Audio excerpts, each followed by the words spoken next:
بسم اللہ الرحمن الرحیم۔ ہوم بار میں موجود معلومات ہم حاصل کر چکے ہیں۔ اگر آپ کو گزشتہ کسی ویڈیو میں ہوم بار سے متعلق کچھ چیزیں سمجھ نہ آئی ہوں یا کچھ پوچھنا چاہتے ہوں تو آپ کمنٹس میں میسج کریں۔ کوشش کریں گے کہ آپ کو تمام چیزیں جو ہے وہ بر وقت اور درست طریقے سے سمجھائی جا سکیں۔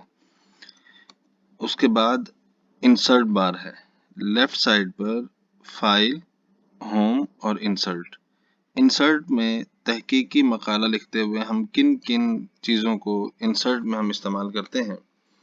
تو ٹائٹل پیج بنانے کے لیے یا نیا صفحہ لانے کے لیے، اگر ٹیبل بنانا ہو یا مقالے میں کوئی تصویر شامل کرنی ہو، سمارٹ آرٹ شامل کرنا ہو، کوئی چارٹ اس میں شامل کرنا ہو، کسی قسم کا کوئی لنک اس میں شامل کرنا ہو، فائل میں ہیڈر یا فوٹر شامل کرنا ہو، صفحہ نمبر کا اندراج کرنا ہو، تو ان تمام مقاصد کے لیے انسرٹ بار کا استعمال ہوتا ہے۔ انسرٹ بار میں کیا کیا چیزیں ہوتی ہیں اس کو ہم یہاں اس حصے میں دیکھتے ہیں۔ انسرٹ بار میں بائیں جانب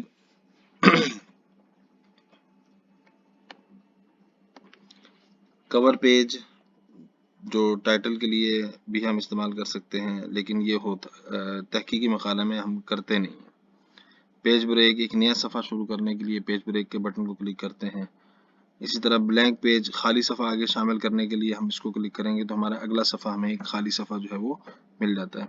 ٹیبل، جدول بنانا ہو یا کہ مختلف اشیاء کا آپس میں موازنہ کرنا ہو، اندراج کرنا ہو، تو اس کو ہم یہاں پر ٹیبل کے طور پر اندراج کر سکتے ہیں۔ السٹریشن میں ہم تصویر، شیپ، سمارٹ آرٹ، چارٹ وغیرہ ان چیزوں کو استعمال کرتے ہیں۔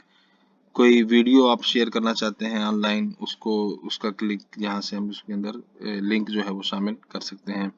اور کوئی لنک ہم نے دینا ہو، اپنے تھیسس سے متعلق لنک دینا ہو، اسی طرح ہیڈر اور فوٹر، پیج نمبر وغیرہ شامل کرنا ہو، یہ تمام چیزیں یہاں پر ہم سیکھنے کی کوشش کریں گے۔